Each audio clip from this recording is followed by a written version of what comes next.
aho ugeze harabitanze kugira ngo hagere ariko uri kurirengagiza. Harabagize ibisebe n'inkovu ku bwawe nubwo ataco bikubwiye. Wari ukwiriye gusubiza amaso inyuma ukibuka uyu muntu yagize ukwitanga gukomeye kugira ube uwuriwe uyu munsi. Nimba ari irya mbere ubanye natwe, aka niko kanya keza ngo ufyondaho hasi mu ibara ritukura handitse subscribe canke s'abone nako gakengeri kugira nzoze ndakwibutsa nkoze inkuru shasha. Uyu musore yagiye gusaba akazi muri kampani imwe ikomeye. Aronka amanota meza mu kibazo ca mbere c'ibanze yari yakoze. Hari hasigaye gusa kaja guhura n'umuyobozi mukuru hama akamukoresha ikibazo ca nyuma, yagitora naco agahita ahabwa akazi. Uwo muyobozi amubaza ati, woba warahawe imfashanyo yo kugeza kure ubumenyi bwawe imwe bita bourse d'études canke scholarship ukiri kw'ishure? Wa musore yishura ati, oya ntayo naronse. Papa wawe niwe yakurihiye amahera y'ishure? Papa wanje yapfuye nkifise umwaka umwe gusa. Ni mama wenyene yiyaranja akayariha. None mama wawe yakora iki? Mama ico yakora ntubagikora nukumesa impuzu z'abantu bakamuhemba. Wa mugabo amusaba kumwereka ibiganza vyiwe. Umusore utanka nawe arabimwereka, ibiganza vyoroshe vyiza cane. Wa muyobozi aramubaza kandi ati, woba warigeze na rimwe ufasha mama wawe kumesa izo mpuzu wambwiye? Nawe ati, sha nta na rimwe kweri. Mama buri gihe yashaka ko nguma niga kandi ko nguma nsoma ibitabo. Wa muyobozi aramubwira ati, niwe wataha uyu munsi uze koza ibiganza vya mama wawe, hameje mu gatondo ugaruke tubonane. Umusore atashe asaba mama wiwe ngo amureke amukaravye ibiganza. Mama wiwe biramutangaza cane ariko biranamunezereza. Yumva yuzuye ivyishimo, aramureka aramukaravya. Wa musore arabikaravya gahoro gahoro, amarira atangura kugenda akoroka uko yamukaravya. Niryo rya mbere yarabonye ko ibiganza vya mama wiwe bihanda kandi ko vyuzuye ibisebe n'inkovu.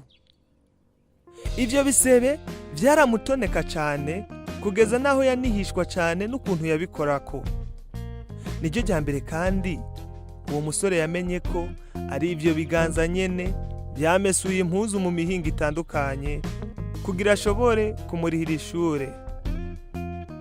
Ivyo bisebe n'izo nkovu vyabaye ikiguzi mama wiwe yategerezwa gutanga kugira umwana wiwe yige no kugira azogire kazoza keza.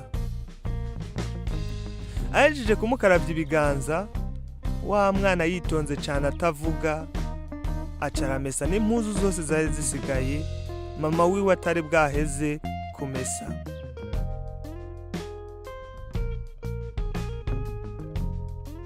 Bukeye wa musore yazindukiye mu biro vya wa mugabo. Uwo muyobozi abona amarira azengera mu maso ya wa musore, hama aramubaza ati, woba wakoze iki canke wize iki ejo utashe muhira?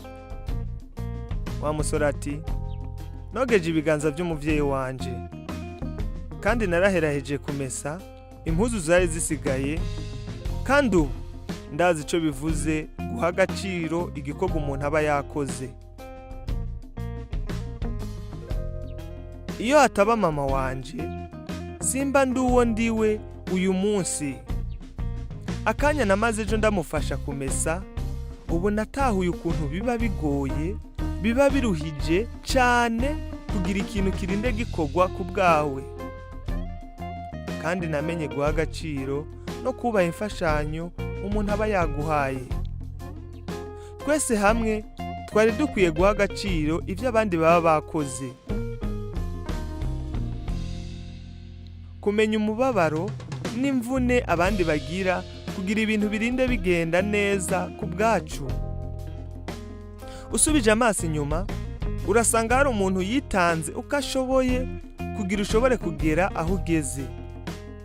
Niwabona hari intambwe wateye uzokwibuke ko hari ibiganza byagize inkovu n'ibisebe ku bwawe.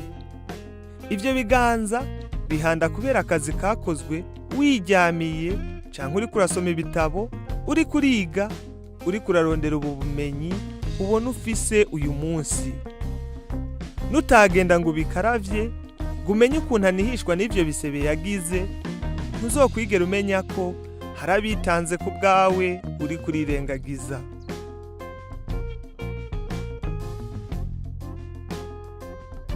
Turagushimira kuba wabanye natwe. Iyi ni inkuru wawe kurashikirizwa na jewe Gusenga Derek. Nimba wayikunze raba ukore like utwereke ko wayikunze. Nimba nawe utari bwakore subscribe cyangwa s'abone uraba ubikore ufyonde nako gakengeri kugira uzotanga abandi kubimenyeshwa ninakora iyindi nkuru. Hari iciyumviro ushaka kuduterera nk'utwunganira naho uraba ucandike muri commentaire. Wakoze kubana natwe.